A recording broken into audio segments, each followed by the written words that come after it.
Sem Mateja Černič, nahajamo se na Grabrovcu v zavetju Svetega Urbana pri naši zidanici, kjer smo tako luč žice našli pred dobrim letom, bom rekla, ko smo kopali visoko gredo.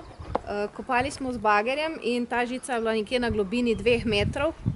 Pravijo pa, da so to ostanki italijanske okupacijske žice, ker je bila tukaj njihova postojanka v času druge svetovne vojne. Grabrovec leži nad Metliko, tudi sam pogled seže čez na Hrvaško, kakšne 3 kilometre od Metlike se nahajamo.